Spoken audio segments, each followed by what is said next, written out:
Le processus de mise en place du Fonds Africa 50 est enclenché. 3 milliards de dollars seront mobilisés pour le démarrage de cet organisme installé à Casa Finance City, peut-on lire en une du matin. Une mission de la Banque africaine de développement est à Rabat pour annoncer aux autorités marocaines l'accomplissement des formalités relatives à la constitution juridique du fonds et à l'établissement de son siège social à Casa Finance City.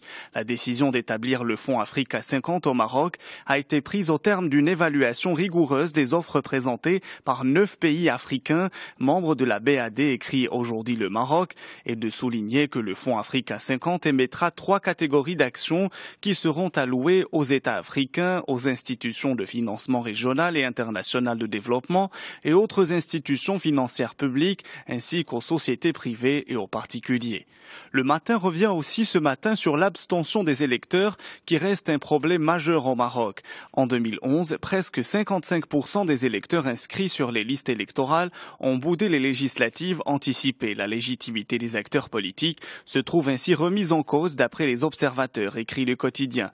Certaines formations politiques comme l'Union socialiste des forces populaires sont convaincues de la nécessité de rendre le vote obligatoire, mais cette idée ne fait pas l'unanimité au sein de la classe politique, conclut le journal.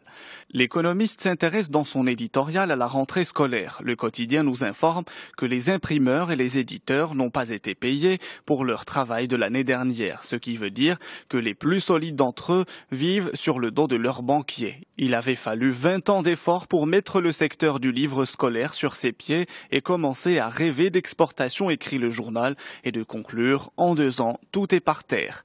Maersk augmente ses tarifs, lit-on dans les Échos, alors que le département de l'équipement et du transport se bat pour minimiser la facture des Surestari. L'armateur danois a décidé hier d'augmenter ses tarifs sur Estari conteneurs au port de Casablanca et d'Agadir.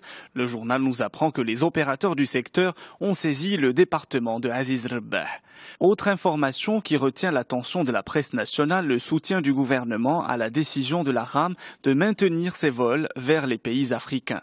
Le chef du gouvernement, Abdelillah Ben Kiran, a appelé hier le président de la Royal Air Maroc, Driss Ben Hima, et lui a exprimé le soutien de son cabinet quant à la décision de la compagnie nationale de poursuivre ses vols vers les pays de l'Afrique occidentale affectés par le virus Ebola. Selon les Échos, le chef du gouvernement a salué cette démarche de la RAM qui, selon lui, s'inscrit dans la pure tradition de l'esprit de solidarité marocaine aux pays africains frères que le Royaume ne pourrait abandonner en ces moments difficiles.